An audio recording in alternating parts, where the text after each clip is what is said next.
Welcome to JK Tells a Story, where real-life dramas unfold. Sit back and enjoy today's tale. I saw Linda Parker at the grocery store today.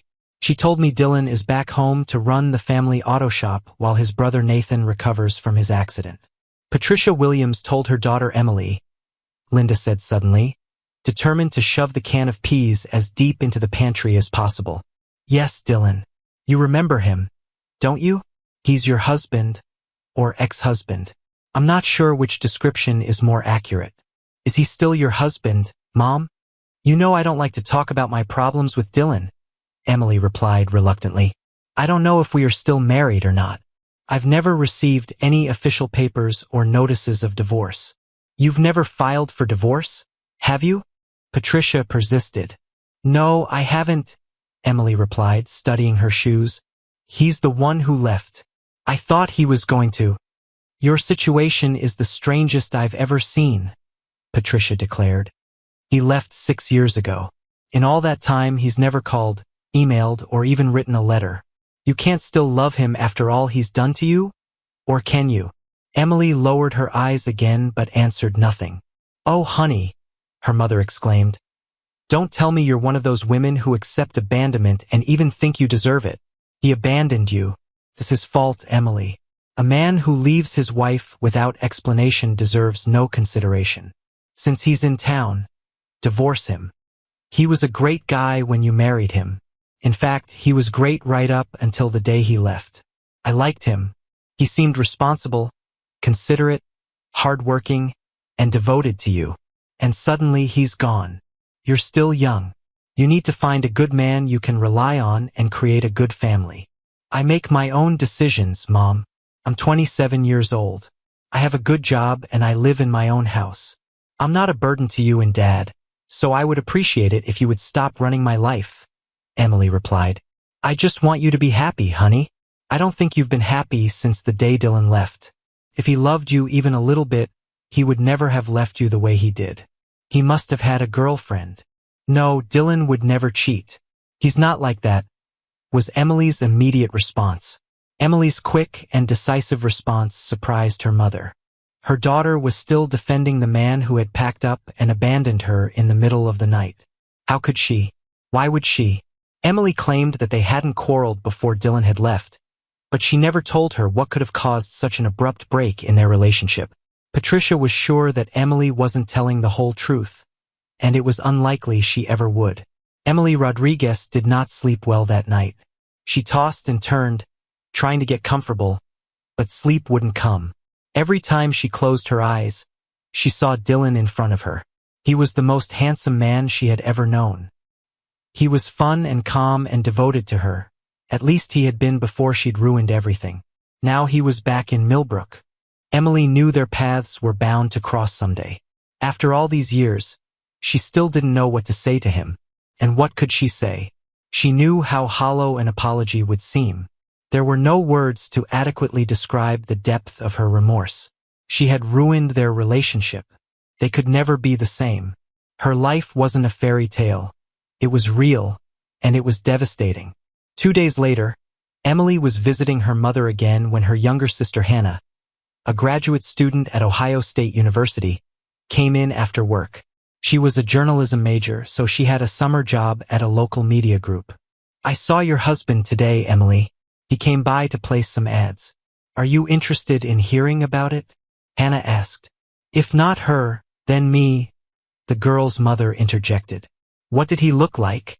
Well, if anyone was hoping he'd gone to pot, they'll be quite disappointed, Hannah replied with a slight chuckle. He's probably the most handsome man I've ever seen. Really? Patricia replied, furrowing her eyebrows. Can I assume he hasn't gotten fat and lost all his hair? He was wearing a work shirt and jeans.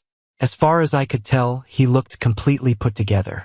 Donna was doing the announcing, and I was watching and listening from the next room. He didn't see me, Hannah added. Did you hear him say something? Emily asked quietly. Like how he was such an idiot for leaving you. No, he just gave Donna the ad and left.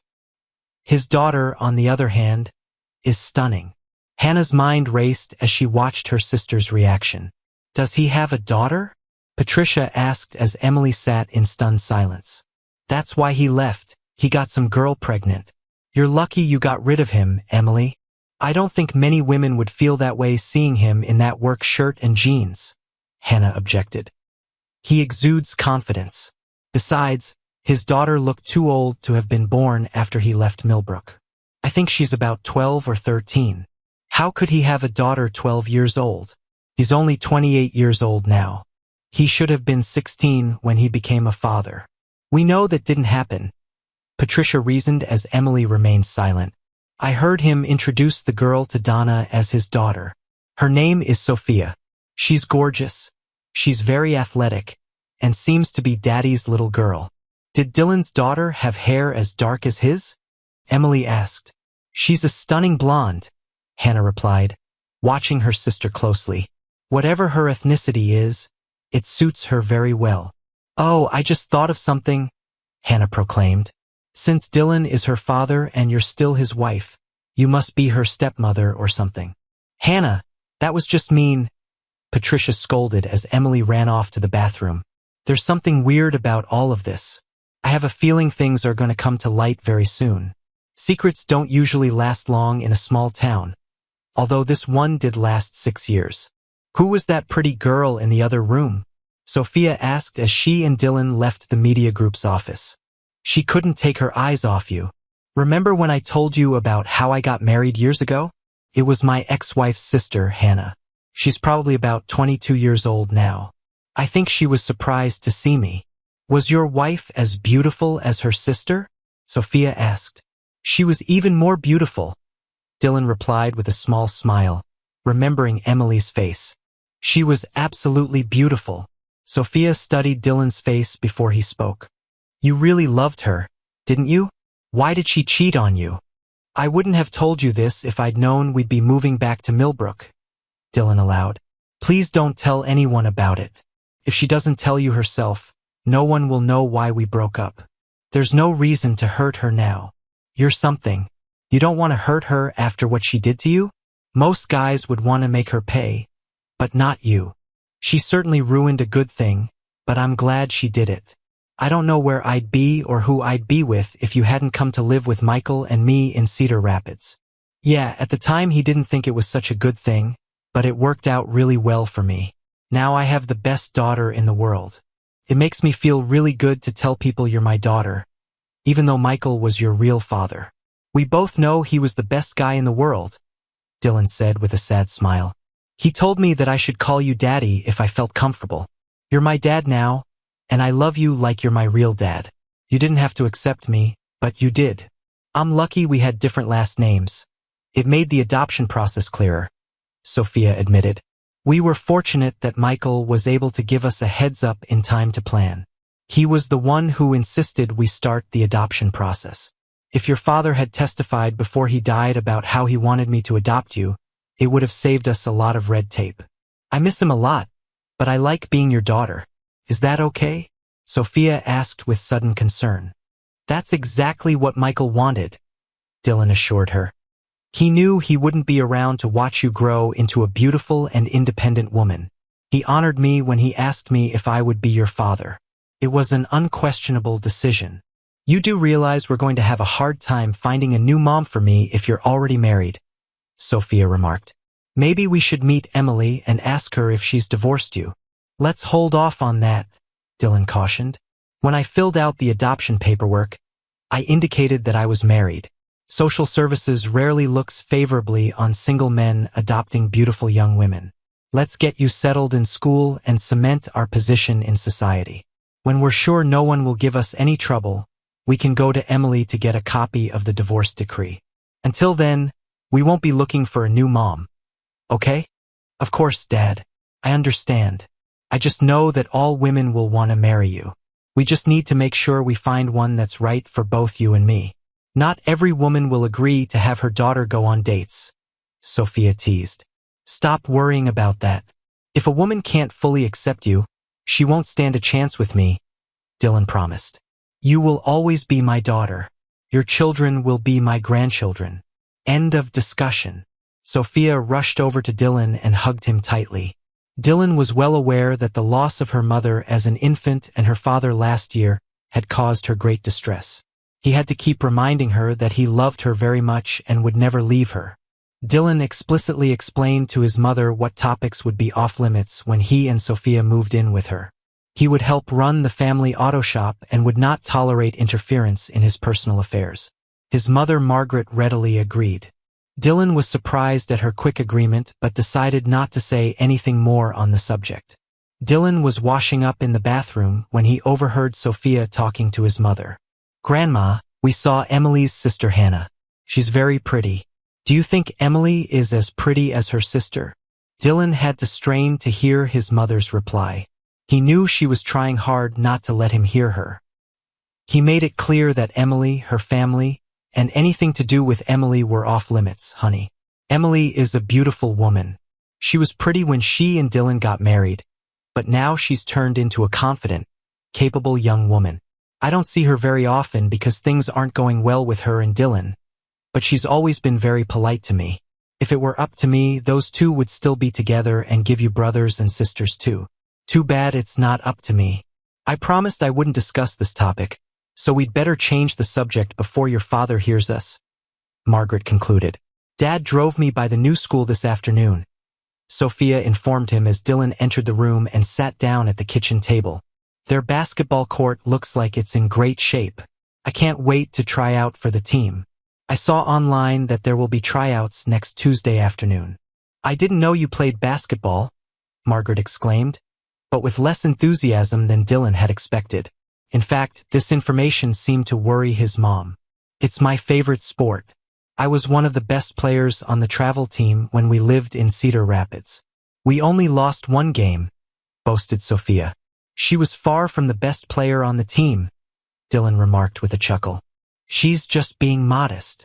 "Sounds great," Margaret praised, wondering if she should tell Dylan who the coach was. She stifled a chuckle at the thought of how the first practice would go and what a shock Dylan would be in for. He was the one who had insisted that no one talk about Emily. She was simply complying with his unreasonable demands, and it looked like it might backfire on him. Emily listened to the mother of one of the girls as she watched the 20-some girls dribble basketballs at each other. A tall blonde girl caught her eye. Her movements were flawless. She easily guided the ball, switching it from hand to hand, and effortlessly sank it past the girl who had been their best defender last year. As soon as she was able to gracefully escape from the small talk of the chatty mother, she approached the blonde girl and watched her more closely. Sensing her presence, the girl stopped working with the ball and turned to look into Emily's eyes. "Hi, I'm the team coach," Emily began. "Everyone calls me Coach or Coach Rodriguez. You seem to know a lot about basketball." When Emily spoke, the girl's jaw dropped. She scrutinized Emily from head to toe before she finally spoke. "Hello, ma'am. I'm Sophia Bennett. I believe my daddy was your husband years ago. I really like basketball, but if you think I can't be treated fairly, I'll understand and try volleyball. I don't want to put you in a difficult position." By this time, all the girls had gathered closer to listen to the exchange of views. The new girl turned out to be the daughter of Mrs. Rodriguez's husband. Apparently, these two had never met before. Emily was caught off guard when the girl explained that she was Dylan's daughter. Gathering her thoughts, she realized that she should have guessed it from the description Hannah had given. The girl was very pretty and very athletic. "Sophia, as you realized, this is a bit of a surprise to me. I had no idea you were Dylan's daughter. Let me assure you that your behavior on the court, diligence at practice, and ability to fit in with the team will determine your playing time. I have no reason to be unfair to you," Emily assured her. As Emily spoke, the girl scrutinized her face. She seemed to be the one to decide what their relationship would be. When Emily finished speaking, Sophia nodded her head slightly as if in acknowledgement. "Grandma Thompson knew you were a coach, but she didn't say anything because of Daddy's rules," Sophia grinned. "I can't wait to see his face when I tell him you're my coach." "Your father isn't here, is he?" Emily asked quickly, looking around the court. "No, he's working on engines this afternoon," Sophia replied. "He's been helping Uncle Nathan since the accident, but he was right about you." Sophia turned and started to walk away when Emily called her name. Sophia turned to face her again, but she moved closer and spoke softly in her ear. What do you mean he was right about me? What did he say about me? Emily waited with dread for the girl's answer. It had been years since she had seen Dylan or heard of him. She lacked information about him. If he still hated her, she'd better find out right away. Well, Coach? Sophia whispered so only Emily could hear. Daddy says you're the prettiest cheating woman he's ever seen. Emily reacted as if the blonde had struck her in the face. She gasped, fell to her knees, and burst into tears. Sophia expected to see contempt, anger, embarrassment, or a combination of those emotions. Seeing how her words devastated the woman, Sophia rethought the entire situation. She'd hated Emily Rodriguez ever since she'd first heard the story of how she cheated on Dylan. In doing so, Emily had nearly destroyed him. Sophia decided that if she ever got the chance, she'd tell that woman everything she thought of her.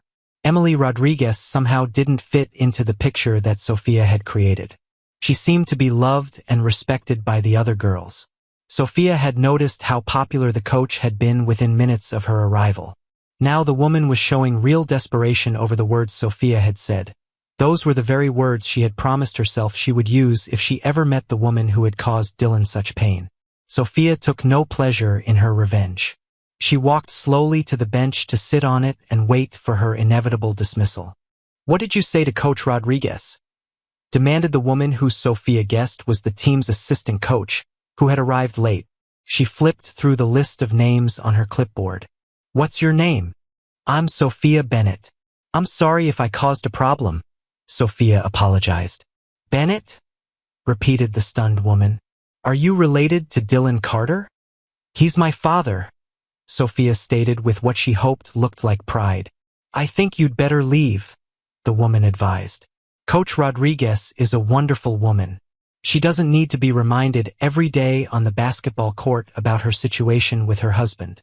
Sophia just nodded and turned toward the gate. She was about to leave the court when she felt a hand on her shoulder. Sophia turned around in surprise and found herself in the arms of a sobbing Emily Rodriguez.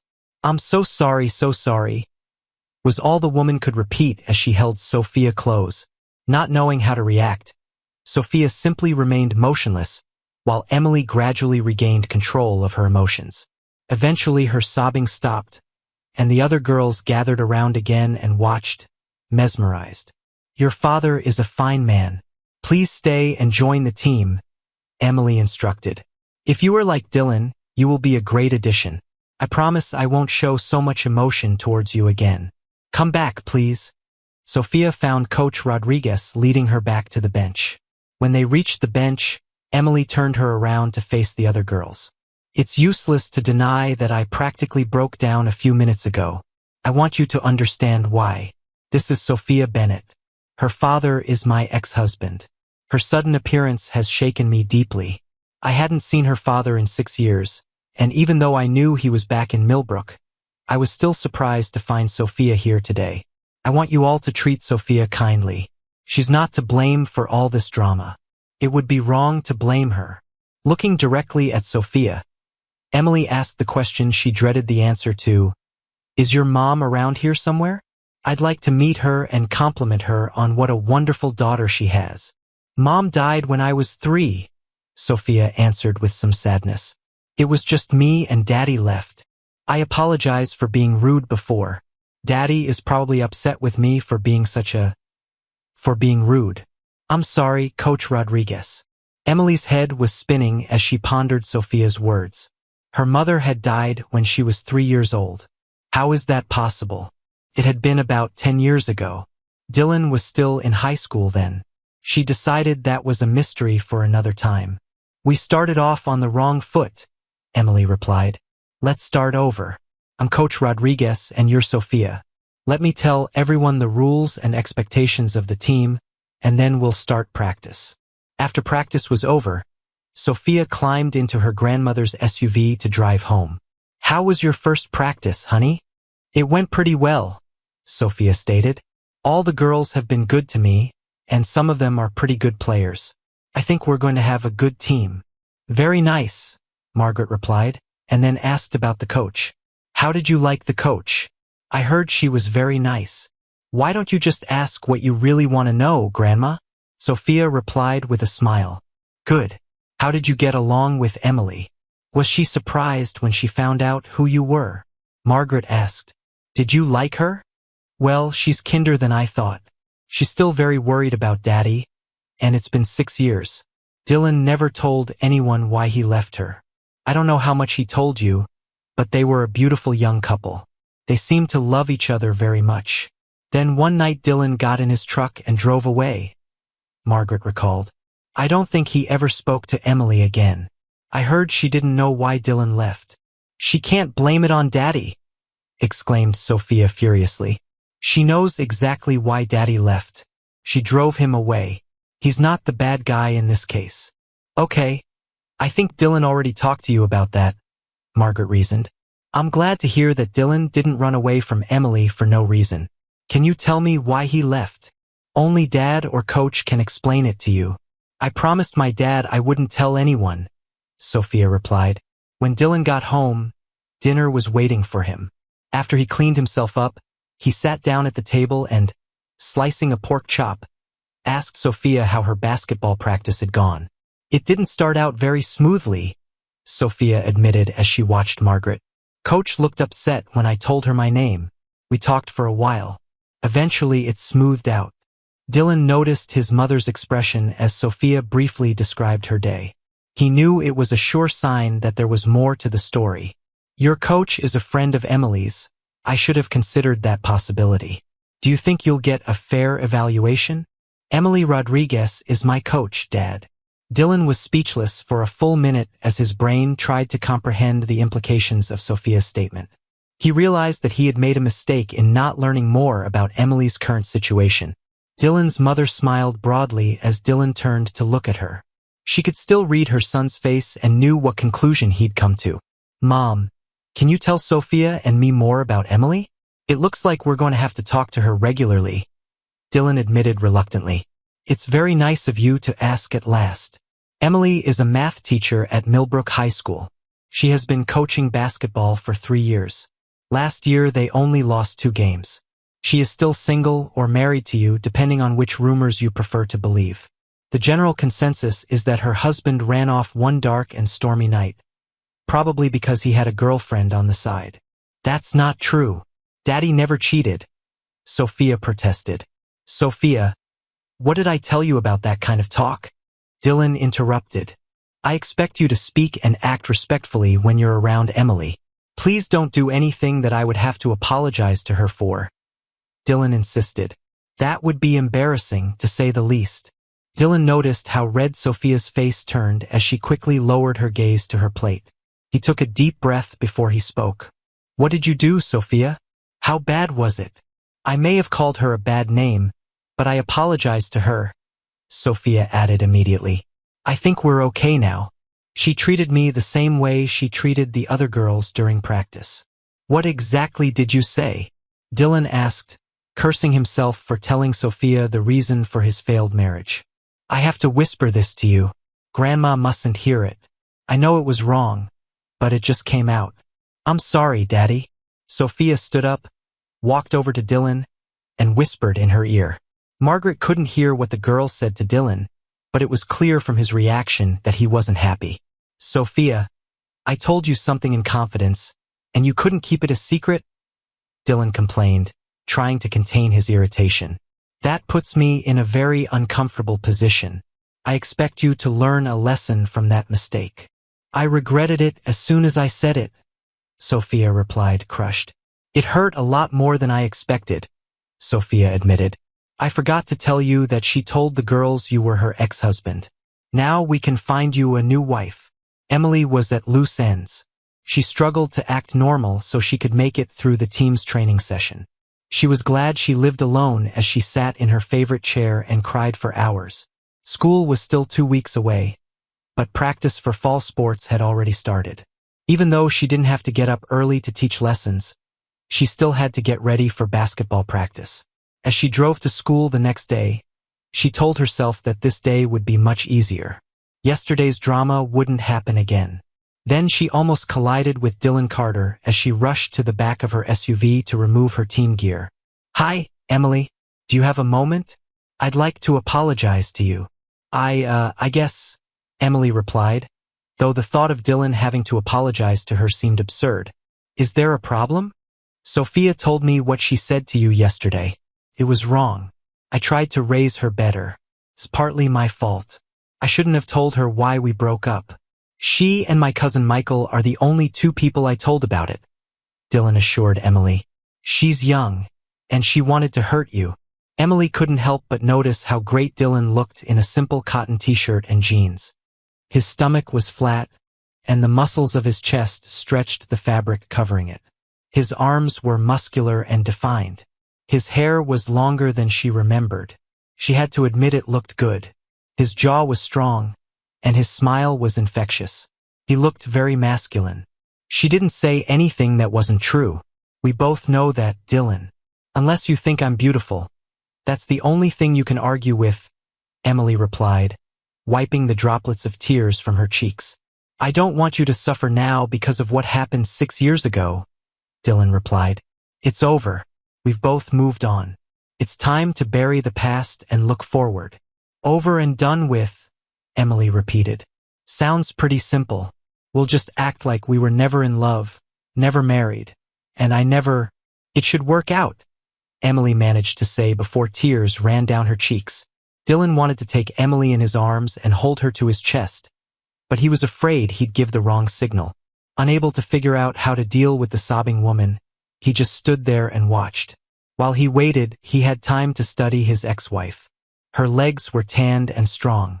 Emily had braided her hair into a ponytail. It allowed Dylan to see the curve of her jaw and slender neck. She was still the most beautiful woman he had ever known. Emily finally pulled herself together. She looked into Dylan's eyes and said quietly, "I'm sorry, Dylan, for a lot of things. I was a damn fool when I made that mistake. I was just as stupid when I let everyone think you dumped me for no reason. I kept hoping you'd come back and forgive me. Telling people what a stupid mistake I made would only make it harder for us to reconcile. You never came back, and I never told anyone the truth. You were gone, and I was living here, so I took the easy way out. I let people blame you. I'm going to tell everyone the truth. You don't deserve the nasty comments or the scorn of people in the community. I forced you to leave. I know that a person like you can never accept my actions. You would never take me back. I wouldn't even take me back. I don't deserve forgiveness. Emily, I'm fine with everything. I didn't have any ill feelings about my leaving. I'm sure people naturally thought I was a jerk for leaving such a beautiful woman. They'd rather question my sanity than my character," remarked Dylan. "You have always been a gentleman," Emily marveled, meeting his gaze. "Your daughter is a delightful girl. I don't blame her for saying what she did. Please don't be too hard on her. I think she's going to be my star player."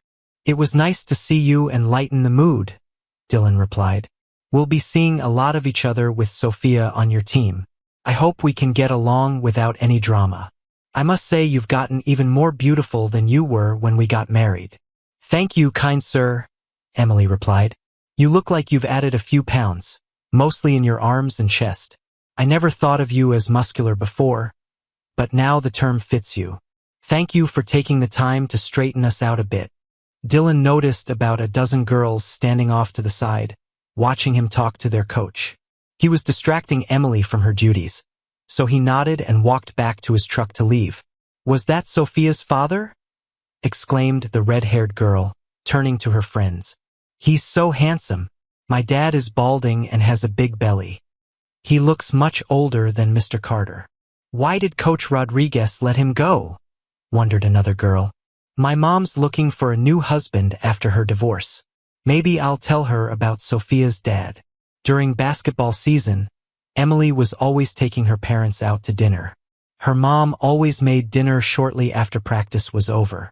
The night before, her mom had excused herself to make dinner because she had bridge club, but on the second night of practice, the family got together. "How's the team doing?" her father asked, putting potatoes on his plate. "Are the girls going to perform as well as they did last year?" "Sounds like I'll have the best team," Emily decided as she pondered how much she should say about Dylan and Sophia. Your best player is back again, isn't she, sis? Hannah asked. I know she had another year before she moved on to high school. I'm sure the team has a new top player, Emily said. You saw her the other day. You mean Dylan's daughter? She plays basketball on your team? You can't make that up, Hannah added with a chuckle. Tell us about her. She's obviously played a lot of basketball. She's fast, athletic, and smart. Most girls like her, Emily explained. She's also a nice girl. Wow, Hannah exclaimed. How did she react to you? Did she know her stepmother was her coach? What did she say? She was as surprised as I was when we met. I told her I was Coach Rodriguez, and she knew right away that I was married to her dad.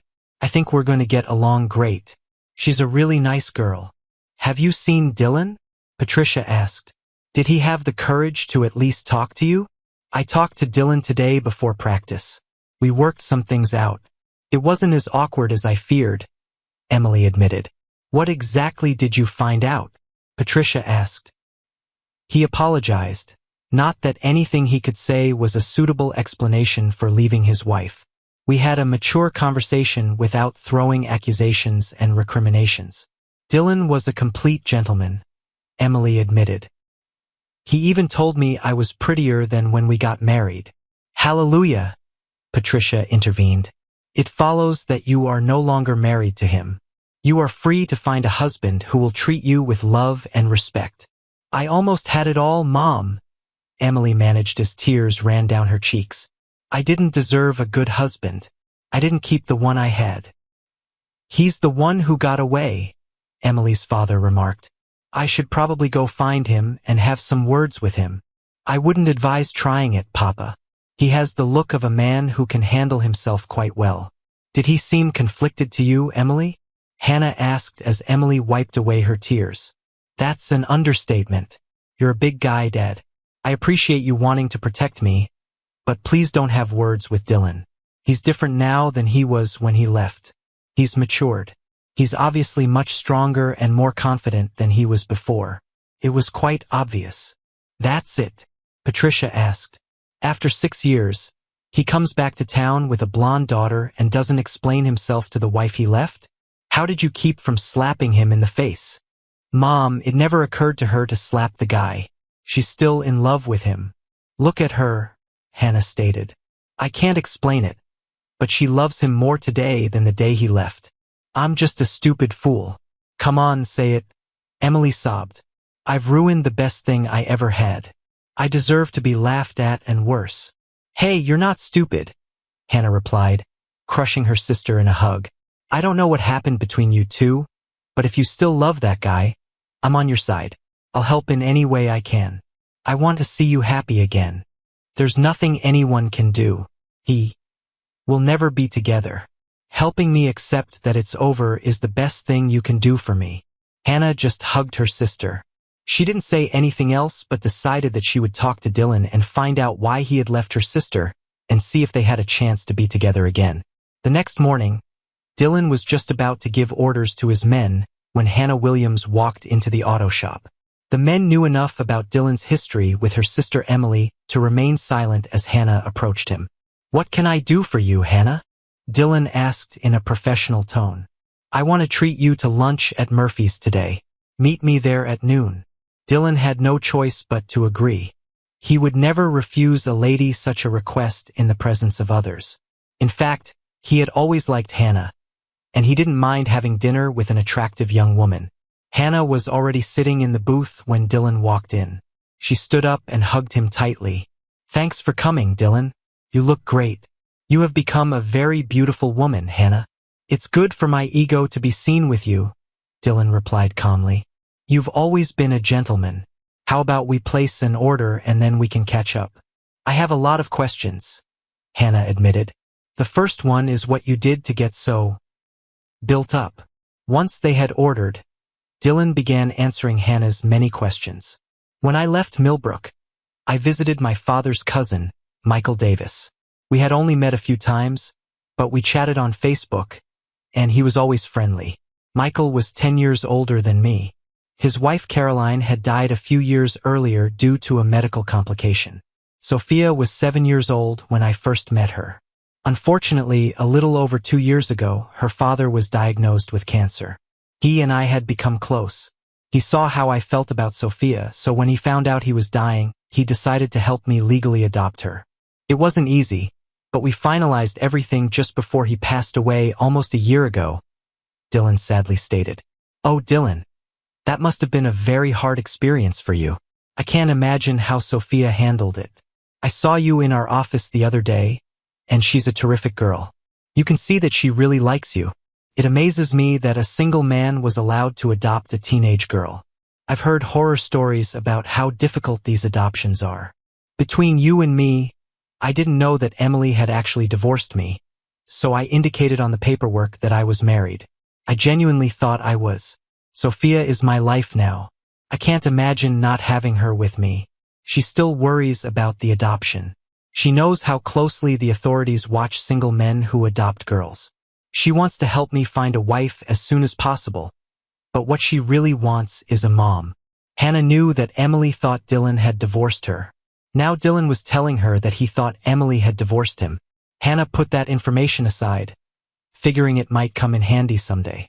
That brings me to one of the reasons I wanted to talk to you, Dylan. Hannah cut to the chase.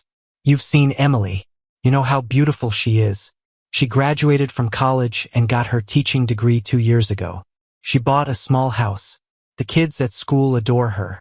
I don't think she's been seeing anyone since you left.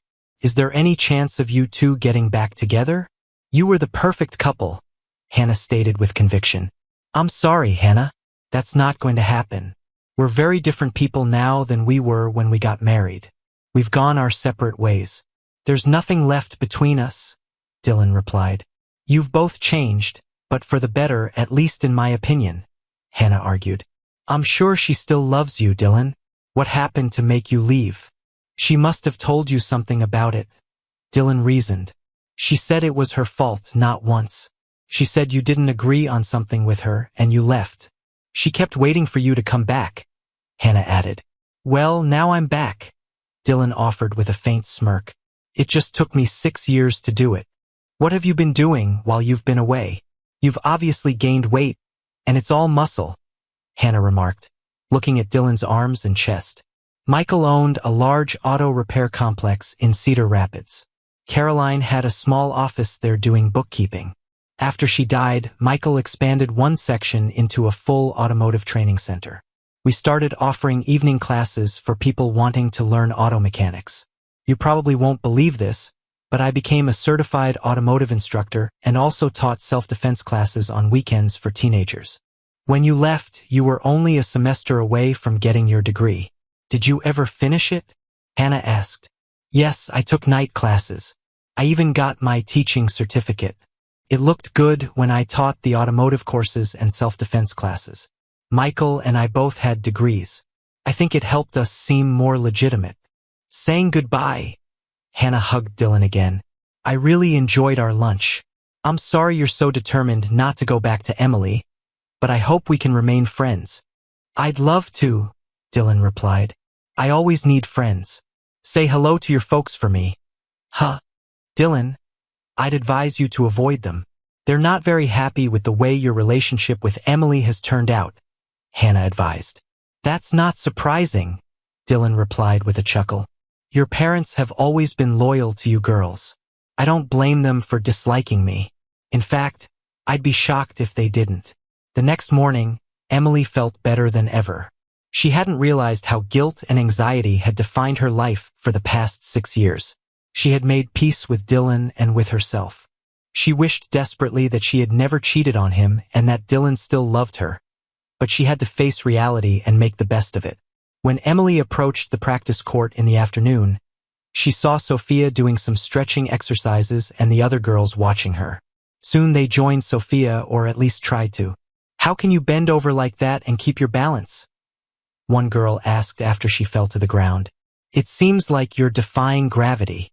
My dad helped me learn my stretching routine. It's borrowed from both fitness training and martial arts. He could teach you, but I can't. I don't know where to start. I can do the stretching, but I don't know exactly how I got to this point, Sophia admitted. Your dad can do those stretches? An incredulous friend asked. I thought men couldn't bend as well as women, especially guys with muscles like your dad's. They can do it if they work at it, but most men don't want to put in the effort it requires. They prefer to do martial arts where they can punch and block, Sophia replied. Most of Dad's strength came from working on engines and lifting heavy parts, but the flexibility came from his fitness training. Maybe he can show us how to do those stretches, another girl suggested. I know he's working, but maybe after practice we could stay longer to learn. I don't know if Dad has the time. Besides, I don't think Coach would agree to that. She might think Daddy is meddling in her team's affairs. He's very careful when dealing with teenage girls. There has always been at least one adult present during the kids' sessions. Sophia, if Dylan wants to show these girls how to do stretches, I'll gladly stay and supervise, Emily interjected. I can see the other teams watching you girls do the stretches. We'll be in their heads before the match even starts. Dylan was surprised when he picked up Sophia the evening after practice. All the girls on the team, as well as Emily and several mothers, greeted him. Dad, the other girls have seen me do pre-game stretching and want to learn how to do it. I kind of told them that you're a fitness instructor and might want to practice with us after practice for a half hour or so. Emily watched Dylan's face soften as he listened to Sophia. He couldn't hide a smile as he listened to his daughter. She felt a pang of jealousy over the obvious love he felt for her. I guess I can, but I need at least one adult present at all times. That's non-negotiable, Dylan insisted. Sophia told us you need an adult. I already promised the girls that I would supervise the instruction. It's okay if I practice with the girls, Emily asked. Some of us moms would like to take advantage of the situation if you don't mind. I doubt I'll ever be able to do what Sophia does, but I could use any improvement, stated a slightly overweight woman with red hair. We'll start tomorrow. I will bring a change of clothes with me. I suggest you all dress appropriately for fitness training. I will be teaching a class for the girls. They are young and athletic, so they will probably progress faster. The moms shouldn't be upset if the kids advance quicker, Dylan warned. Dylan never once managed to keep his fitness instruction to less than an hour. The girls were already athletic and practiced hard to gain the grace and strength that Sophia displayed.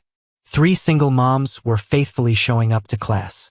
Emily had no doubt why they were so interested. Low-cut tops and tight workout pants created a look that few could ignore. For his part, Dylan liked working with the girls. He learned their names. He knew many of their families since he himself had grown up in Millbrook. Pleased him how seriously they took his instructions. Emily was very different. She always dressed more conservatively than the 3 mothers, but she looked amazing. She was very trim and surprisingly strong. She could master many positions as well as the girls, and some even better. She was never pushy or apologetic. She was always friendly yet professional. Before the 3rd game against a local rival, the girls began doing pre-game stretching. Sophia brought out a Bluetooth speaker and played music while she led her team's routine. Players and fans from the other school stopped and watched in obvious amazement. The girls were happy that their performance brought the desired result. They had a solid victory over their opponent. After the game, Sophia approached Emily as her teammates clustered around their coach. Coach, have you ever thought about entering the state regional basketball tournament? Sophia began. There are different age groups competing there. Our team fits perfectly in the 12 to 14 group. I think we could win it or at least perform well. I know about this tournament. Other coaches have mentioned it at seminars and practices, Emily admitted. I understand the teams are made up of the best players from several schools. The competition is intense. There's also the issue of the entry fee. I think it's $500 per team, with the proceeds going to benefit the women's shelter in Harper. I'm sure the school board would never approve such an expense. Would you agree to coach us if we performed independently of the school and the entry fee was donated by a local business? A very serious Sophia asked. Emily looked at Sophia, then at the other girls. It was obvious they wanted to get to the tournament and wanted her to be their coach. You do realize that the opponents will be much tougher than the ones we play in our league, right? Every game will be practically against an all-star team, Emily remarked. Coach, I played in this tournament last year, Sophia stated. I was on the travel team. We won 2 games and they were unbelievable. In the 3rd game, we lost by 1 point to a team that ended up winning the tournament. I know our team is good enough to play them. We just need a good coach to make it work. It sounds like you've already looked into the matter. You said you already have a sponsor, Emily asked. Yes, I've already talked to local businesses about it. They're willing to pay the entry fee and hotel rooms for the whole team and coaches. It's going to be over the Columbus Day long weekend. The championship game is on Monday, so we'll be there for 3 nights. After listening to Sophia's arguments, Emily felt her appreciation and even admiration for this lovely blonde girl. She was planning to play in the finals. Emily felt immense pride in the group of girls in front of her. They just didn't have the experience to play with the level of competition they could face, but Emily would never say that to her girls. Let's do it, Emily agreed enthusiastically. There's no better way to improve than to play against the best. Tell me what needs to be done, and I'll do it. Thank you, Coach, the excited girls shouted in one voice. Here's the website. I've written down your username and password. You have to go to the site and register us before midnight. They need 1 more team for a total of 6 teams, which is perfect for a single elimination tournament, Sophia explained. The entry fee has already been paid. Wow, you've got it all under control, Emily replied with a chuckle. Our team is called the Millbrook Eagles, Sophia said. We will have t-shirts with our names on the back and the team name on the front. It's going to be a lot of fun. Dylan is sponsoring the team? Emily asked once she was alone with Sophia. Our sponsor prefers to remain anonymous, Sophia replied with a broad smile. I can give you a clue. Our sponsor has insisted that you agree to coach us, or the deal is off. For some reason, our sponsor believes you are an excellent coach and a role model for us impressionable girls. Then Dylan will stay away, won't he? Emily joked. Don't underestimate Dad, Sophia cautioned. He keeps a close eye on everything. He wants the best for me and for the whole team. Less than 2 weeks later, Sophia was leading their team warming up on a sunny Saturday morning in preparation for their first game. A surprisingly large number of people traveled from Millbrook to support the team. Dylan cheered as he watched Sophia maintain the smiles and laughter of the girls as they prepared for their first match. He noticed that the other team was watching the warm-ups closely. By now, the girls could perform stretches and poses more or less coherently, and it was impressive. The match started with the other team scoring a basket within the first minute of play. 2 minutes later, the same girl scored again. Emily was concerned about her team's ability to come back from the deficit. They hadn't lost a game all season and had won most by large margins. A short time later, play stopped as an opposing player was helped off the court with a sprained ankle. Emily pulled Sophia off the court and sent in a substitute. Do you see what's going on out there? We have to stop that girl from scoring. She's making plays all over the court. I want her to be pressured when she gets the ball. Make sure the girls know to stay with her. I think she's their best player. We're going to contain her and we can win. After that, the Millbrook Eagles settled down. They managed to keep the other team's best player from getting clean looks at the basket. The half ended with a 4-point deficit. Girls, you all know how I try to emphasize team play. They know that Sophia is our top scorer, and they've been double-teaming her all half, Emily noted during halftime. We really need the rest of you to step up. When Sophia draws 2 defenders, pass the ball to someone else. They are totally focused on Sophia. Take good shots when you're open.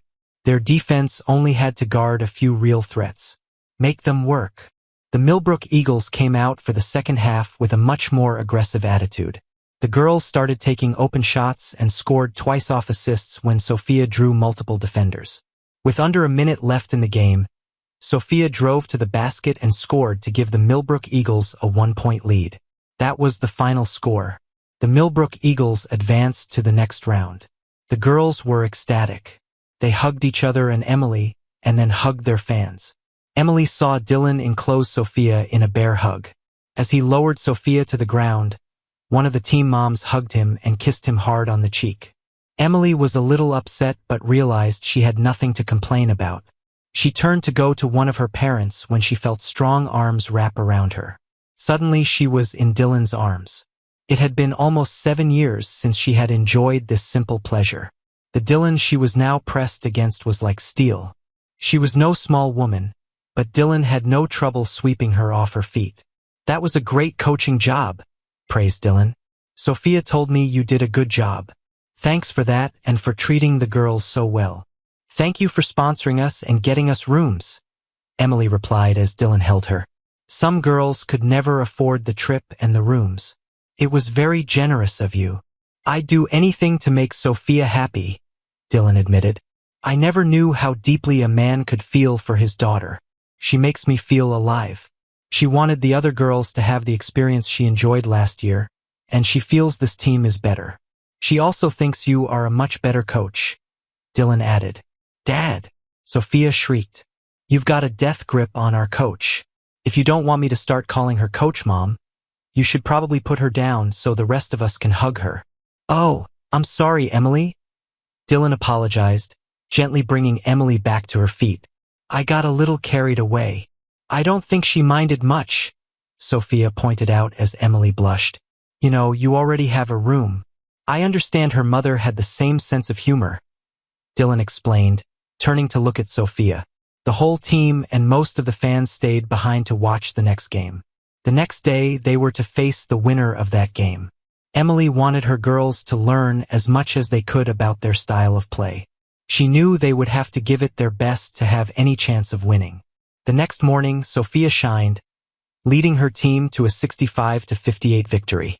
She scored 24 points, including several crucial three-pointers. The other team could not contain her speed and precise ball handling. The win allowed the Millbrook Eagles to advance to the semifinals, which took place in the afternoon. As it turned out, the semifinal game was against a travel team that Sophia had played with last year. Before the game, Sophia spoke briefly with the girls from the other team. It was obvious to the Millbrook Eagles and their fans that Sophia really liked her former teammates. It was also noticeable that Dylan Carter was popular with the team members as well as the adults who supported the team, especially the mothers. The court only had bleachers on one side, so fans of both teams were scattered everywhere. Several moms took the time to give Dylan a hug and wish him well. By the end of the game, Emily and the others had seen a different side of Dylan's nature. The tournament was a fundraiser. The referees were always local high school girls who played basketball for their school. Parents and coaches realized that although the girls were getting some compensation for their efforts, they were far from professionals. The game was tied at 52-52 when one of the referees mistakenly awarded the ball to the opposing team after it went out of bounds off a Millbrook player. A large man in his 30s suddenly stepped onto the court. Play stopped as the man was loudly berating the teenage referee. Both teams watched in stunned amazement as the man continued to shout threats and harsh words at the girl who had made the wrong call. Emily was already heading toward the man when she saw the poor girl suddenly burst into tears, run a few feet to the sideline, and hug Dylan. Dylan held her to his chest as the girl sobbed uncontrollably. At that moment, a woman in the bleachers made a statement that was heard by everyone present. "Dylan Carter is going to handle this guy." Apparently, the rough man heard the statement as well. He stepped closer and turned to Dylan. "I may have gotten a little carried away. I didn't mean anything by it. Apologize to Madison, and then get out of here," Dylan said firmly, patting the girl on the back. "These kids are doing a great job. They deserve our thanks and appreciation. They sure don't need some bully humiliating them." The man pondered Dylan's words, and then a woman's voice came from the bleachers again. "You better take Dylan up on his offer, mister. He's close to handling you like you deserve."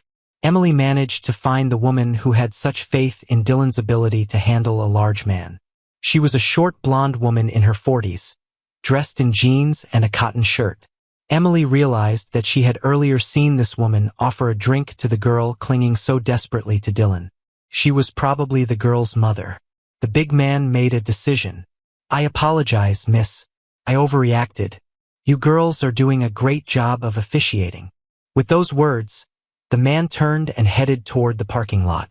Everyone watched as the girl in Dylan's arms gradually came to her senses.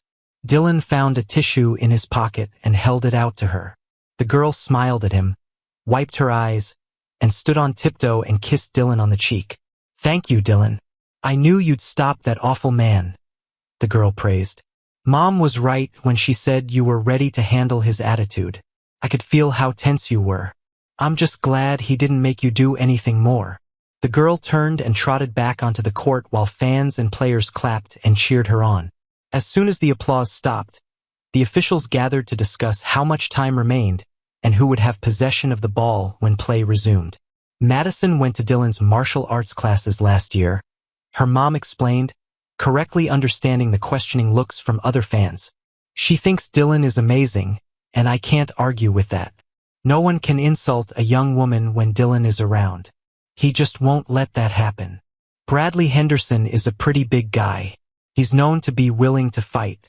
I was afraid he would hurt Dylan," stated the mother of one of the Millbrook Eagles. "Dylan Carter?" Madison's mom asked in surprise. "Have you ever seen him in action? I mean, Dylan would have handled that guy easily." Play finally resumed when the referees, with the help of the adults running the tournament, sorted out the situation.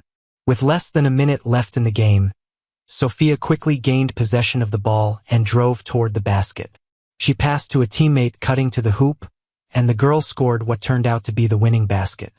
When the game was over, Sophia hugged most of the members of the losing team. Dylan was very proud of her sportsmanship. Madison's mother walked over to Dylan and hugged him as tightly as her daughter had. "Madison knew she could count on you. She really does look up to you, Dylan. Her grades in school have improved, and she's going to go to a state college next fall. She wants to be a teacher. You really set her on the right path last year." "Why did Bradley Henderson end up here?" asked one of the fathers of a Millbrook Eagle. "Sarah is his niece. She's the one who scored the winning basket," the man's wife replied. "She must be very embarrassed." The championship game was scheduled for the next morning. It was Columbus Day, and schools were closed due to the holiday. An award ceremony was scheduled to be held immediately after the game. The Millbrook Eagles had easily defeated the 3 teams they faced to reach the finals. The team was very talented and well prepared. Millbrook fans watched their girls raise their level of play at a very fast pace. With less than 3 minutes left in the championship game, a Sophia teammate was able to steal a pass from the other team. Sophia broke free, outran everyone, and scored a layup to tie the game at 61-61. Millbrook fans cheered Sophia's effort. Their cheers echoed around the gymnasium. The other team simply took their positions and prepared to continue the game. The Millbrook Eagles gave it their all, but their opponent proved to be very talented as they managed to score with just 15 seconds to go. For the remaining time, the Millbrook Eagles were unable to get a good shot and lost by a 2-point margin, 63-61. Emily watched with pride as her girls hugged and congratulated each other and the winning team. Parents and supporters of the girls came out onto the court to express their pride in their children's efforts. The award ceremony was only minutes away. Millbrook Eagles players and fans gave a long and loud applause when Emily came on stage to accept the second-place trophy. The top player from the winning team received the tournament MVP award. Sophia was called to the stage to receive the sportsmanship trophy, which she proudly displayed to her team and fans, holding it above her head and smiling broadly. When the ceremony was over and Sophia accepted Dylan's congratulations, she asked if she could ride home in the van with a few other girls. After talking to their parents and making sure they had room and were responsible drivers, Dylan agreed to her request. As he watched the van Sophia was riding in pull out of the parking lot, Dylan felt his hand being taken. "She's a delightful girl, Dylan. You're doing a great job with her," Emily said, seeing Dylan watching Sophia leave and deciding to talk to him. She thought that even if they were divorced, they should be able to have polite conversations at least. "I have no idea how to raise a daughter," Dylan admitted. "Women are a complete mystery to me." "You've proven that." Dylan's remark hurt Emily, but she didn't let him realize it. "Dylan, I was wrong. I have no defense or excuse. You were right to leave me. I know that. All I can ask is that we can talk to each other from time to time without insults and anger. You're right, Emily. I have no reason to dig into the past. You've done a great job coaching the girls. Sophia thinks very highly of you. She knows you could have been petty and made her presence on the team unbearable, but you didn't. We both thank you for that. I may have been a stupid fool when we got married, but I don't think I was ever a vindictive person, Emily stated calmly. I really like Sophia, and I hope to be friends with her after basketball season is over, if you'll let me. If you're afraid my lack of common sense and morals will be passed on to her, and you don't want me hanging out with her, I understand. I wish you would continue to be interested in her, Dylan replied. I wasn't trying to imply that you're not a good person. She needs some adult role models. You know, I'm not fit to be a teenage girl's guide. You seem to be just that. Everything I've seen and heard about you is good, Dylan stated. You forgot to add the qualifier, since you've been back in Millbrook, Emily replied. We both know you saw and heard something before you left that made me look bad, to say the least. I like to think I've learned from my mistakes. Your mom and dad are looking at us, Dylan remarked. They look like they're not happy with me. Yeah, it's on my conscience. I just couldn't tell them why you left, Emily admitted. Naturally, they blame you. They're good parents, Dylan replied. I wish you'd never told them. It wouldn't do you or them any good. Have a safe trip, and thank you for talking to me. I finally mastered my feelings of guilt and remorse. You're a good man, Dylan. A few minutes later, Emily headed home. Her parents were participating in a 3-day tournament and were returning with her. Emily was not surprised when her mother began to question her. So, what did you and Dylan talk about? Patricia asked. Family, Emily replied. I complimented him on what a great job he's doing raising Sophia. He tried to brush off the praise. He told me what great parents I have. Did he say that before or after he saw us shooting daggers at him? Robert asked. Really, it was after he saw you looking at him, Emily replied. He's not stupid. He understands why you dislike him. He seems to think it's to your honor. I don't see how he can be so damned reasonable about anything except honoring his marriage, Emily's father grumbled. 3 days later, Emily sat down to dinner with her family in a depressed state. Hannah immediately noticed that Emily was in a bad mood. What's wrong, sis? You look depressed. Is it that obvious? Sarah Henderson came up to me after practice. She said her Uncle Bradley has a friend who works in the county where Dylan used to live. Apparently, when Dylan adopted Sophia, he claimed he was still married to me. Single men have a hard time adopting teenage girls. Bradley was furious about what happened at the tournament and denounced Dylan. He said Dylan lied on the paperwork and questioned whether he was a fit parent. There will be an investigation, and Dylan could lose Sophia. Sarah said that Sophia cried when she told her about it. I know Dylan. He won't give up on Sophia. He'll leave the country with her before he lets anyone separate them, Emily stated. He likes to run away when faced with a problem, Emily's father allowed. Emily, you're still married to him, Hannah announced. He told me he thinks you divorced him. You think he divorced you? None of you idiots have thought of filing for divorce. Divorces are filed and people get notices. You're just as married today as you were the day you walked out of the church after the ceremony. I don't see what difference it makes. Patricia brushed it off. He's still living as a single man with an adopted daughter, even though he lives with his mother. That's not exactly what he said. Emily, you need to call Dylan. He and Sophia can move in with you and be the family he promised the court, Hannah exclaimed. I won't stand for it, Patricia declared. You don't know him anymore. He could be aggressive or violent. Putting Emily in danger is not the answer. Mom, Dylan isn't cruel.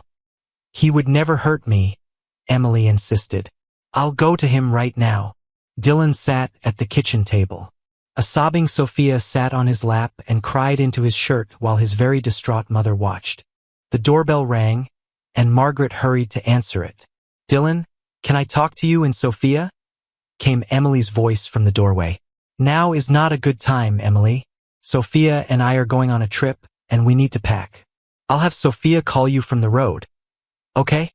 You won't have to pack, or rather, you will have to pack. But not for a long trip, Emily said softly. Please don't, Dylan replied impatiently. This doesn't concern you, except for your basketball team, and that's way down the list of things I'm worried about. Dylan, she's my daughter too. Sophia stopped sobbing and turned her red eyes to Emily. Margaret gasped at Emily's statement. She immediately sank back in her chair and stared at Emily.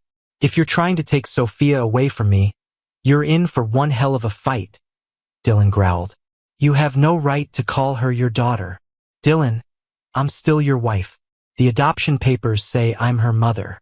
I'm sure some of the papers have my signature on them. I want you and Sophia to move in with me. If you're under investigation, it'll be just like you told them. That will solve the problem, exclaimed a hopeful Margaret. You and Sophia would still live in town. Sophia would still go to the same school with her friends, and you could still help Nathan with the business. That might have worked until Emily decided she'd had enough of us, Dylan remarked. She can kick us out any time she gets frustrated. If I leave the toilet seat up, she might throw me out. I can't risk Sophia getting hurt like that. Dylan Carter, you know damn well I wouldn't do that. I screwed up once, I admit it, but that doesn't define me as the person I am now. I'll put your name on the deed. Hell, I'll let you pay the damn mortgage if it makes you feel better. I love Sophia like a daughter. I'd be honored to be her mother. Dad, can we try? Sophia pleaded. Coach is a very nice person. She won't do anything bad to me or you. What are your options, Dylan? Flee to some country with no extradition? How does that work for most people? This isn't a movie. This is reality. You have a chance to give Sophia a stable home life and a chance to go to a good school with her friends. Do what's best for her, even if the mere thought of having me around makes you sick, Emily insisted. Dylan fell silent, thinking about the situation. When he came to a decision, he looked around. The three women were staring at him intently. Okay, was all he said. The three females squealed with delight. Sophia jumped up and rushed over to Emily. Dylan watched as they hugged tightly. Emily kissed the girl's forehead. He looked at his mother. Tears were streaming down her cheeks. Dylan wiped his eyes with the back of his hand and stood up. I hate to interrupt this celebration of love, but I think it's time for us to move. We don't know when the official visitors will be coming over, or if they will come at all, Dylan announced. We need to see your house and decide how things will work. Of course, Emily agreed. Why don't you follow me to my house right now so we can determine what we need? Can I go with Coach? I mean, Mom, Sophia asked. Mom, Dylan repeated. Of course. Why do I feel like I've lost control? You only have 2 bedrooms? Dylan remarked, looking around Emily's small house. I don't see how it can work. It's simple math, Sophia replied with a sly grin. 2 people share a room, and one gets a room to herself. I'm not going to share a room with you, Sophia, Dylan stated emphatically. Of course not, Sophia agreed. I'm not your wife. I'm a teenage girl, and I need my own room. You two are married, so cohabitation shouldn't be a problem. We started this charade to prove that we're a normal family, Dylan replied. Sleeping with Emily goes beyond a charade. Sleeping with her, but sleeping only with her, would still be a charade, Sophia teased. Is it really that hard? I'm standing right here, Emily interrupted. Sophia should have her own room. Dylan, you and I can share my bedroom. I have a double bed so you can keep your honor intact. I'll even give you 2 drawers and some space in my closet. Dylan and Sophia moved into the house before 11 o'clock that night. Emily was moved to tears when Sophia asked her a question before bedtime. Is it okay if I call you Mom? If it becomes a habit with me, it will seem natural if someone comes here to check on us, Sophia reasoned. If it bothers you, I won't do it. Honey, nothing will make me happier, Emily whispered as tears came to her eyes. What about school? What do I call you there? Sophia inquired. I'm going to be your mom anyway, so it'll be okay, Emily replied. I don't think that's a good idea, Dylan cautioned. We don't want to suddenly start acting different. We're trying to show that we've been a family for a long time. If Sophia called you Coach last week, I think she should continue to do that. I'll be the only one going home with my mom after practice, helping her cook dinner and cleaning the house, Sophia promised. I can't wait to be a part of a real family. Dylan was about to warn Sophia not to go too far in family matters when Emily caught his eye. She shook her head almost imperceptibly, but Dylan caught the meaning. Emily lay in bed watching Dylan as he came out of the bathroom and cautiously climbed under the covers. You sleep in pajamas now. You used to always sleep differently, Emily observed quietly. I try to be a gentleman since Sophia started living with me. I have a pair of pajamas to wear when I get up, Dylan explained. I won't call the police if you accidentally put your arm around me or hold me in the middle of the night, Emily replied. I know I seem repulsive to you now, but if you forget who I am in your sleep and act accordingly, I won't complain. Thank you, Emily. It's hardly a problem, Dylan assured her, turned onto his back, and fell asleep in a surprisingly short time. Dylan was an early riser. His internal clock woke him up at 5:30 in the morning. He noted that he was still lying on his side of the bed, so she must have moved during the night. The next evening after basketball practice, Emily stopped by her mother's house. Sophia walked through the door following her and stood before Patricia. Your daughter is my mom now. Is it okay if I call you Grandma? Patricia was determined to show Emily and Sophia her disapproval of the whole charade, but her resolve dissolved when Sophia made her request. Of course you can, Patricia exclaimed, gently hugging the girl. Would you like some milk and cookies? I just made some. So Mom's heart has melted already? Hannah joked, walking into the kitchen and hugging Sophia. I'm your Aunt Hannah, and you're my favorite niece, Sophia. We're going to have so much fun. I'm getting a new grandmother and aunt, Sophia replied with a huge smile. Hopefully, we'll get to spend more time with all of you.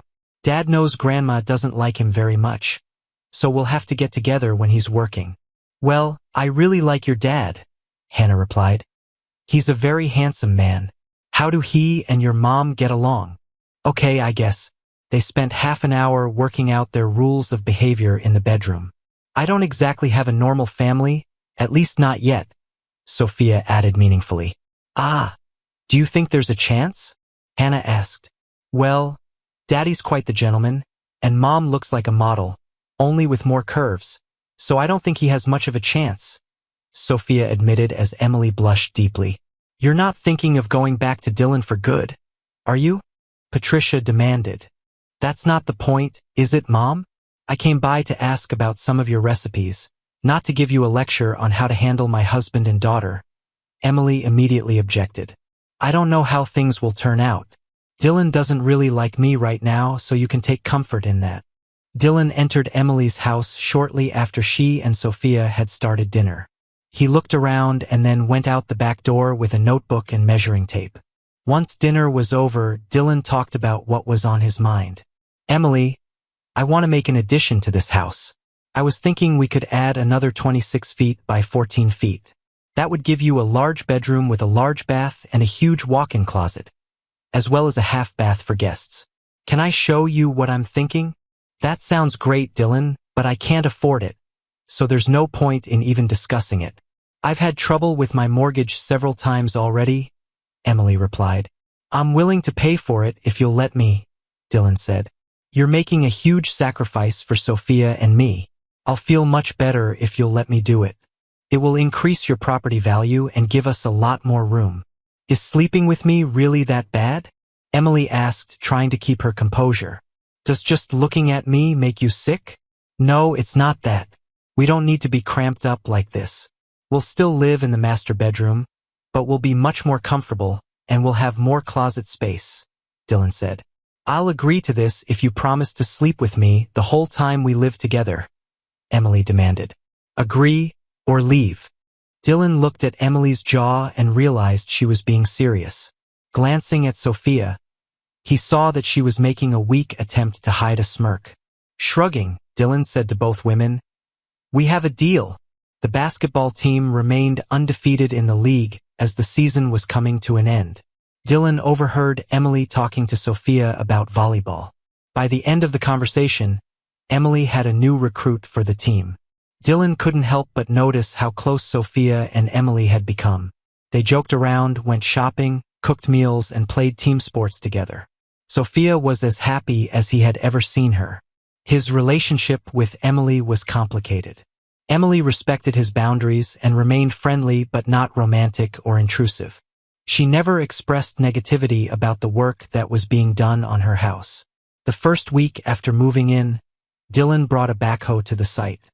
Living in a mild climate allowed work to continue until late fall. The house was scheduled to be completed by Christmas. Sophia and Emily were excited about the expansion and the fact that they would each have more closet space. Sophia was going to move into Emily's old bedroom so that she would have a separate bathroom and a large enough closet for clothes and accessories. Dylan and Emily often discussed how they would respond to any agency that came to their home with questions about Sophia and the family arrangement. They developed a plan that they both strongly supported. As time went on, they began to wonder if anyone was even going to interview them or if it was all overblown in their imaginations. The sleeping arrangements remained the same. Neither Emily nor Dylan ever went to bed without pajamas. Dylan stopped worrying about waking up with one or both of Emily's arms around him or him pressing himself against her.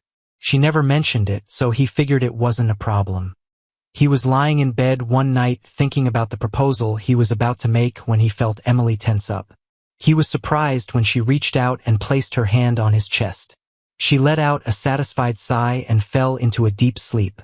2 days before Thanksgiving, Emily and Sophia came home from school and caught Dylan in the driveway in deep conversation with a blonde woman. They continued to talk as Emily pulled into the garage. A few minutes later, Dylan walked into the house. Sophia was in her room, and Dylan walked over to Emily. "That was Jessica Morrison," Dylan remarked casually, watching Emily's reaction. Emily tensed, leaning over the sink. Dylan saw her flinch as she whispered the question. "What did she want, Dylan? Was she angry? What did she say to you?" "Her husband Tyler has a brain tumor. He's dying, and she asked if I would visit him," Dylan revealed. "Don't do it. He wants to hurt you." "Dylan, don't let him. Please don't let him," Emily begged. "I told her I would, even if it was just to watch him die," Dylan replied. "I'd like to hear what he has to say. He'll tell you lies about me. He'll probably try to say it wasn't just the one time you caught us. That I'm a terrible person. He'll laugh in your face. He's mean. It's my fault. I should have known better, but if he was a real man, he would never go after a married woman," Emily reasoned. "Why did you sleep with him then? You didn't look like a woman in distress that night," Dylan recalled. "In fact, you kept saying his name over and over and telling him how good he was. I was crushed. I decided it was better to just walk out the back door and drive away. I don't know why I did it," Emily sobbed. "He was the big man on campus. He was a senior and I was a sophomore. He was a basketball star and I was just a married woman who was unavailable to most men, but not to him. He was smooth. I knew what he wanted, and for some damn foolish reason, I figured I could handle him and you'd never know. It was my only affair. I ruined my life. I lost what I loved because I was young and stupid. I never blamed you for leaving. When I found your ring on the kitchen table, I knew it was over, that you must have come home and seen me with him. Now I'm living in a hell of my own making. I love Sophia, but we're not family, not really. I can't make it up to you. I know that. We will never have the love that binds us together like a family should. It's completely my fault, and I live with that knowledge every day. Why didn't you tell me you weren't happy or wanted to try other men?" Dylan asked softly. "I didn't want to try other men. I just wanted to feel like something special for one night. The college basketball star wanted me. The irony is how much smarter I became after you left. You became better looking, kinder, completely devoted to me. You became a better man in every way that mattered. Believe it or not, that was the last time I was with someone," Emily declared. "You are still the only man who has ever made love to me. I guess I can be grateful to you for that. I now know the difference between love and it's huge. I don't think I'll ever forget the time I rushed home from work early to surprise you and found that someone had taken my place," Dylan replied sadly. You almost destroyed me, Emily. I was willing to give my life for you, and you almost took it. Just because you apologize doesn't make up for the pain I've endured for 6 years. I know that, Dylan. I really do. I'm not asking you to forgive me. I don't deserve it. You're not the kind of man to overlook the tremendous disrespect I've shown you. Emily reasoned. I too have suffered for my stupidity. I'm in a sham marriage to a wonderful man and a beautiful daughter. Think how painful it is to realize that I had it all and squandered it all. Every time I look at you or Sophia, I am reminded of how stupid I was. Over time, the pain has not lessened. In fact, it has gotten worse as my love for you and Sophia has grown. You can never love me again, and I can't be Sophia's mother if you don't. I realize that. I'm just trying to enjoy every day we spend together. I know it's going to end, and probably soon, Emily admitted. Every night when we go to bed, I lie there and hope that you will touch me, kiss me, make love to me, but it never happens.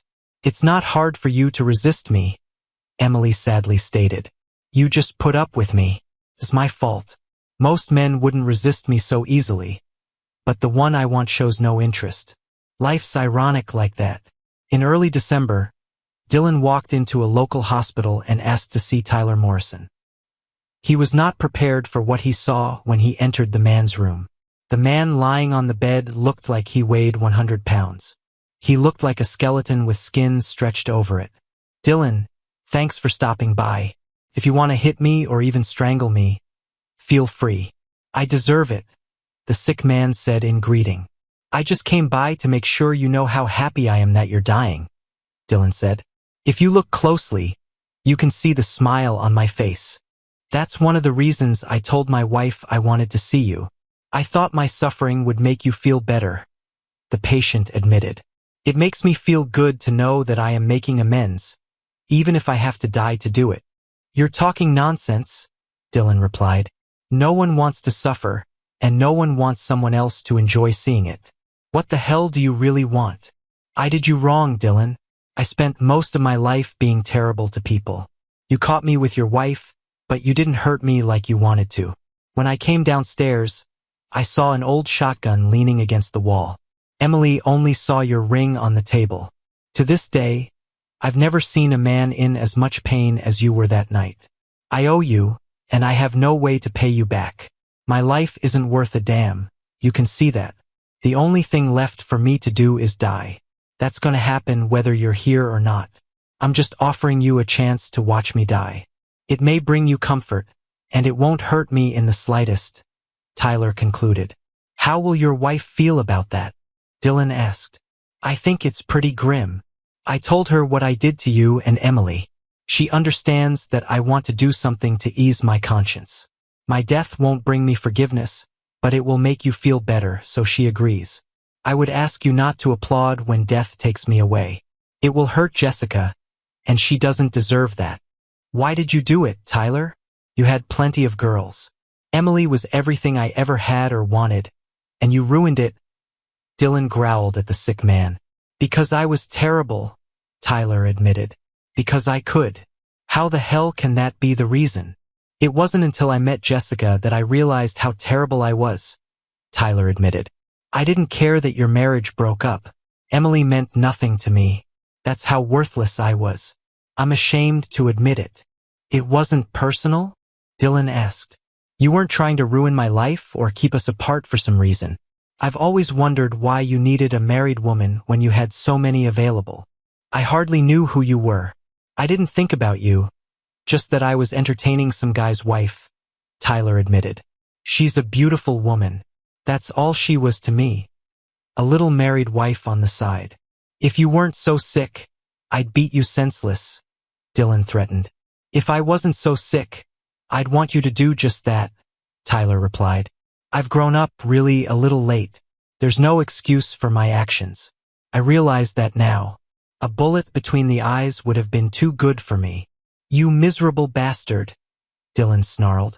I'd be doing the whole world a favor if I held this pillow over your face. True, but then you'd be in a lot of trouble.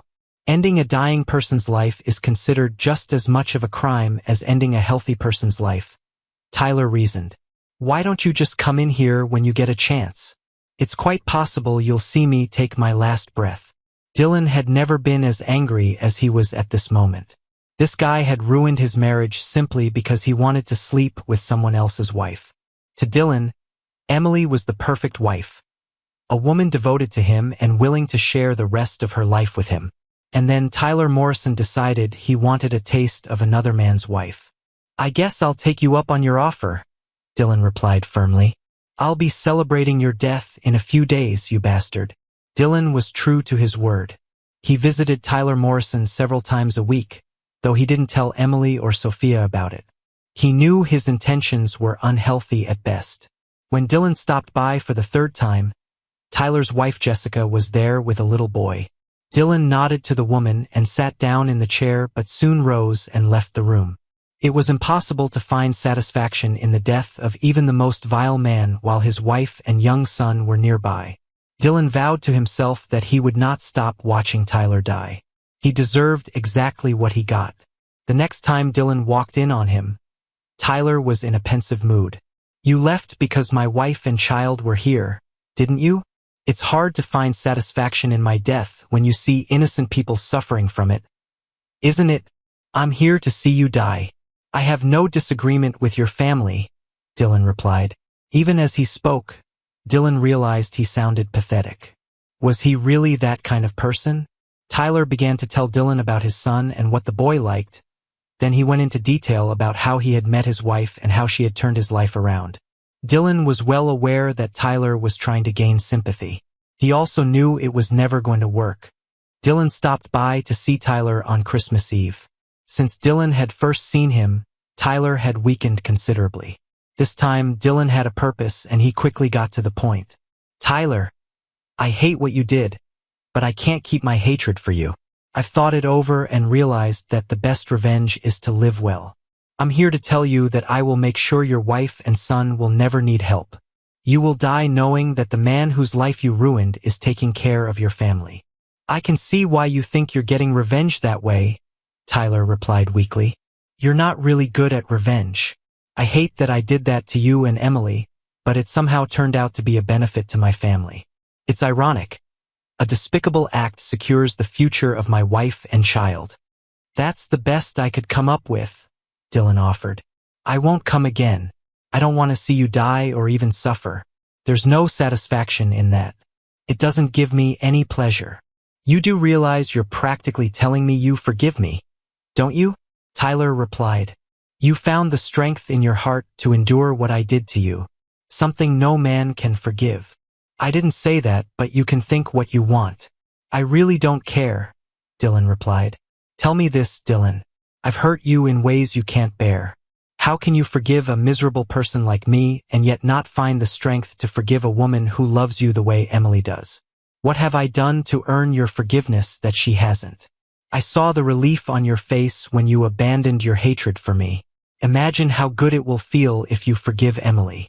Imagine having her in your arms, maybe having your children. Wouldn't that be better than punishing her? Forget you, Tyler. You're the one who said I forgave you. I never said that. Not in so many words, but you said it, Dylan, Tyler replied softly.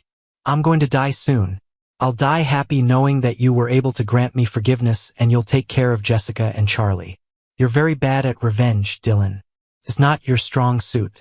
If I never see you again, please give Emily my apologies. Dylan left the hospital furious. The dying man thought he'd been forgiven. He wanted Dylan to forgive Emily. When that happened, hell would freeze over. As Dylan drove, he thought back to his last conversation with Tyler Morrison. The man had gotten to him. Dylan had to admit it. He shouldn't have gone to the hospital that first time. When Dylan got home, his driveway was clogged with cars. He had to drive down the street 100 yards to find a parking space. He had completely forgotten about the party Sophia and Emily were throwing. It was a Christmas party. The addition had been finished 2 days ago, and the furniture, including the huge king-size bed, had been brought in yesterday. All of Emily's friends, family, and coworkers were invited. Sophia asked many of her friends to stop by for a visit. He was still furious at the last words, he'd said to Tyler when he pushed open the door and stepped inside. The guests turned at his appearance and suddenly fell silent. Emily and Sophia were serving drinks and appetizers when Dylan entered the living room. It was immediately obvious that he wasn't himself. Emily had never known him to drink much, but she considered the possibility as Dylan circled the room with his eyes. As soon as his gaze fell on her, he stopped moving. "Oh," muttered Sophia, realizing that her father was in a state she had never seen before. Dylan finally took a few steps deeper into the room, but his gaze never left Emily. The silence continued as everyone watched the intensity of emotion on Dylan's face, mesmerized. "What's wrong, Dylan?" Emily asked anxiously. "Do you really want to be my wife?" Dylan demanded. Yes, I do," Emily replied quietly. "A wife gives her husband all her love. She belongs to him, only to him." Emily's father tried to intervene, but Hannah quickly stopped him with a hand gesture. "I agree," Emily said as tears came to her eyes. "A husband takes care of his family. He gives them everything he has. He deserves respect," Dylan said firmly. Emily just nodded, completely oblivious to everyone watching her exchange with Dylan.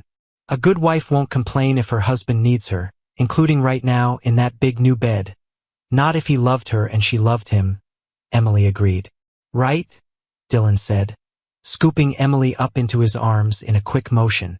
"Sophia, close the door behind us. Okay?"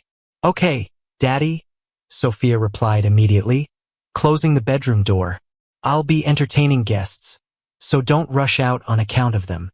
"What just happened?" Emily's mother asked. "Is Emily going to be okay?"